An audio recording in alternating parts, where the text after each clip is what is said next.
যারা three idiots এর সঙ্গে সোনম ওয়াংচুকের মিল খুঁজে পেয়েছে সেই সমস্ত গাধাগুলোর জন্য, সেই সমস্ত ইডিয়টস গুলোর জন্য আজকের এই ভিডিওটা।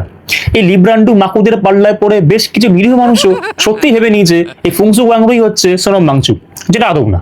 যেখানে সিনেমার ডিরেক্টর অব্দি বলছে যে এই ফুংসুক ওয়াংরু ক্যারেক্টারটা পুনের এফটিআই থেকে পড়া একটা স্টুডেন্টের উপর বেস করে করা, তার থেকে ইন্সপায়ার হওয়া। যেখানে আমির খান বলেছে যে যখন তারা সিনেমা শুটিং করছিল তখন এই সোনম ওয়াংচুকের ব্যাপারে তারা জানতোই না, কিন্তু এই কমিউনিস্টরা, এই মাকুত্তিরা, এই লিব্রান্ডুরা জোর জবস্তি এই ফুংসুক ওয়াংরুর সঙ্গে সোনম ওয়াংচুকের মিল ঘটিয়েই ছাড়ছে। যেখানে সোনম ওয়াংচুক নিজে বলেছে যে ভাই আমি ফুংসুক ওয়াংরু নই, কামপন্থীরা বলছে না না না না আপনি ফুংসুক ওয়াংরু, সেটা আপনি জানেন না।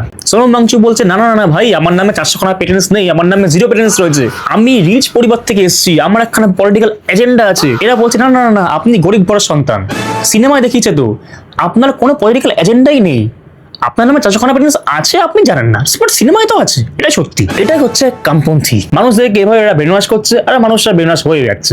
এরা সেই সমস্ত হিপোক্রিটের দল যা জন্মের পর থেকে একটা ওয়ার্ড এদের বাপ মা শিখিয়েছে, সেটা হচ্ছে প্রোপাগান্ডা। যা কিছু পাবে propaganda, Dhurandhar propaganda, Kashmir files propaganda, Kerala story propaganda, Bengal files propaganda, সব প্রোপাগান্ডা। বাট এদের কাছে ফিকশনাল সিনেমাগুলো রিয়েল লাগে, যেরকম থ্রি ইডিয়টস। এই যেরকম ফুংসুক ওয়াংরুর সঙ্গে সোনম ওয়াংচুকের মিল ঘটিয়ে দিয়েছে, যেখানে সোনম ওয়াংচুক নিজে বলছে ভাই আমি না, এরা বলবে না না ওটাই আপনি, আর সবাইকে বলছে ভাই এটাই সত্যি, এটাই রিয়েল। কিন্তু রিয়েল জিনিসগুলো এদের কাছে প্রোপাগান্ডা লাগে। মানে ওরে মাকুরে।